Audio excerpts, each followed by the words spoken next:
A year ago, my credit score was 520.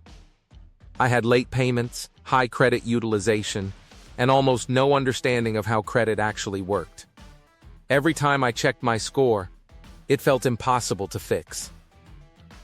Banks rejected applications, loan rates were terrible, and even basic approvals became difficult. Today, we will talk about how I built my credit score from 520 to 780 in 12 months. So, before we start, make sure to leave a like and subscribe to my channel.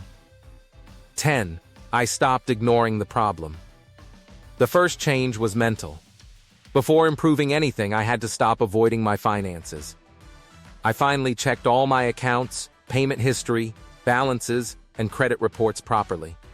This was uncomfortable because I could see the mistakes clearly: late payments, high balances, and old accounts hurting my score.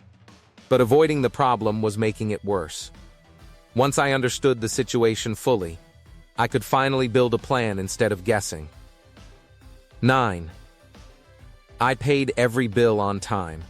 This was the single biggest factor.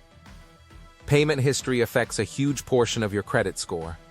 So I made one rule: never miss a payment again. I set up automatic payments for minimum balances and added reminders for everything else. Even one missed payment can damage your score for months. But consistent on-time payments slowly rebuild trust with lenders. This part was not exciting, but it was extremely powerful over time. 8. I lowered my credit utilization. At the beginning, my cards were nearly maxed out. My utilization was above 80%, which is terrible for credit scores. So instead of only making minimum payments, I focused aggressively on lowering balances.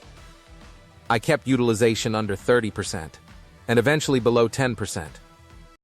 This made a massive difference. Credit scoring systems want to see that you can use credit responsibly without depending heavily on it.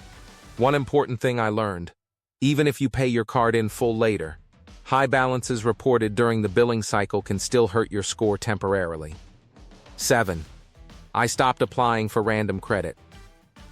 When your score is low, it's tempting to apply everywhere hoping something gets approved. I made this mistake early on. Too many hard inquiries can lower your score and make lenders think you are financially desperate. So I stopped applying for random cards and loans completely. Instead, I focused on improving the accounts I already had. 6. I used my cards differently.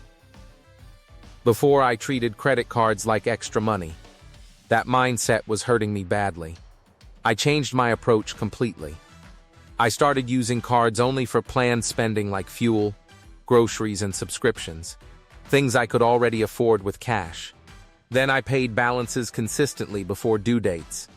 This created positive payment history without building dangerous debt. 5. I disputed incorrect information. One of the biggest surprises was finding errors on my credit report.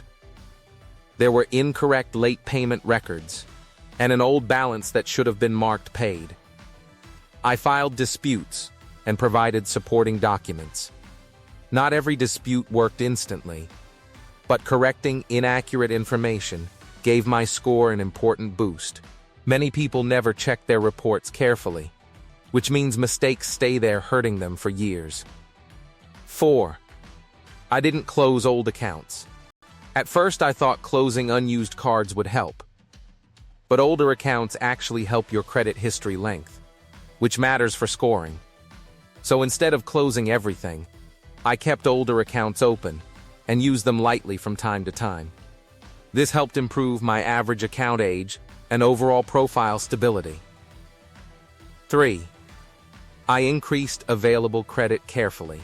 After several months of improvement, I requested small credit limit increases on existing cards instead of opening many new accounts.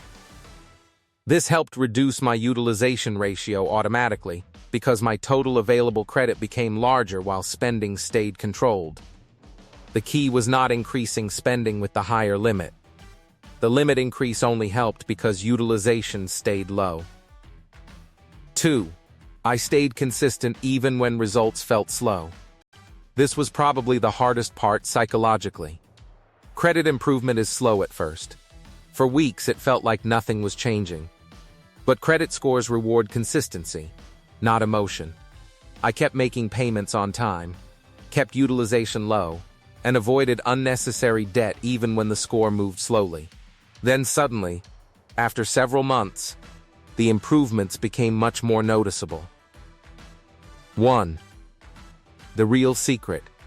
Credit scores reward stability. The biggest lesson I learned is that credit scores are really measuring financial stability and predictability. Lenders want to see someone who pays on time, doesn't depend heavily on debt, uses credit responsibly, avoids risky financial behavior, and stays consistent over time. The system is less about being rich and more about being reliable. Going from 520 to 780 did not happen because of one big trick or shortcut. It happened because of small financial habits repeated consistently for a full year. And once those habits became part of my normal routine, the score improved naturally over time. What do you think about our video? Let me know in the comments below. Before you go, leave a like and subscribe to my channel. Thanks for watching.